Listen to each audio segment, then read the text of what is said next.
মাঝ ইছামতি নদীতে একটি প্রতিমা নিয়ে রাখা হয়েছে নৌকাতে এবং প্রবল বর্ষণ শুরু হয়েছে। প্রতিকূল আবহাওয়া সত্ত্বেও প্রচুর মানুষ ভিড় জমিয়েছেন দুই বাংলার এই সীমান্তবর্তী এই নদী পাড়ে, অর্থাৎ ইছামতি নদী যেটা দুই দেশকে আজ সীমানা নির্ধারণ করেছে। প্রবীর দে ক্যামেরাম্যান, তাকে দেখাতে বলবো যে ঠিক ওপারে ইছামতি নদীর ঠিক ওপারে বাংলাদেশের সাতক্ষীরা, সেখানেও দেখা যাচ্ছে যে বাংলাদেশের ঘাটে তারা প্রচুর মানুষ ভিড় জমিয়েছেন তার এপারের বিসর্জন দেখার জন্য। যেটা জানা যাচ্ছে যে প্রায় ৮০টির কাছাকাছি প্রতিমা নিরঞ্জন হওয়ার কথা। যেটা এখানকার রীতি হচ্ছে যে প্রতিটি প্রতিমা আনা হবে এবং সেখানে নৌকায় তোলা হবে এবং নৌকায় তোলার পর সেই প্রতিমা নিয়ে ইছামতিতে বেশ কিছুক্ষণ প্রদক্ষিণ করার পর মাঝ ইছামতি নদীতে বিসর্জন দেওয়া হবে।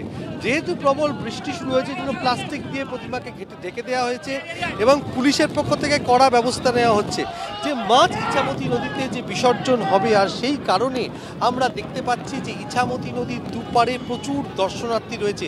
রবিকে একবার ছবিটা দেখাতে বলবো যে এই যে নদীর পাড়, সেখানে বৃষ্টি উপেক্ষা করে দূর দূরান্ত থেকে আসা দর্শনার্থীরা তারা অপেক্ষা করে রয়েছেন। এবং এবারে সব থেকে নজর কাড়া যেটা ছবি, যে প্রতিমা যেখানে নিরঞ্জন করতে আসছে সেখানে প্রচুর বিএসএফ মোতায়েন করা হয়েছে, নদীতে বিএসএফ এর নজরদারি রয়েছে। এই ছবি নজিরবিহীন, কেননা এর আগে আমরা দেখতাম যে ভারত বাংলাদেশ সীমান্ত দুই বাংলা এই বিজয়া দশমীর দিন মিলে যেত, কিন্তু বেশ কয়েক বছর ধরে সেই রীতি এখন বন্ধ।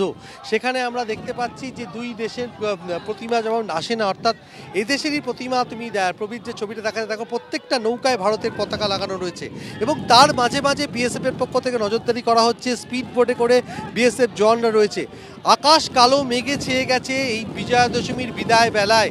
ইছামতি নদীতে প্রবল বর্ষণের মধ্য দিয়েই প্রতিমা নিরঞ্জনের প্রক্রিয়া চলছে এবং বিকেল ৫টা পর্যন্ত প্রতিমা নিরঞ্জন চলবে। প্রায় ২০০টি নৌকাকে চলার অনুমতি দেওয়া হয়েছে নদীতে, কিন্তু প্রচুর পর্যটক, যেটা বৃষ্টি উপেক্ষা করে চোখে পড়ার মতো, তারা সকাল থেকে ভিড় জমিয়েছেন এই টাকির রাজবাড়ি ঘাটে। একে একে প্রতিমারা আসছে। প্রবীরকে আরেকবার ছবিটা দেখাতে বলবো যে আরও একটি প্রতিমা নিরঞ্জনের জন্য নিয়ে আসা হয়েছে টাকির রাজবাড়ি ঘাটে।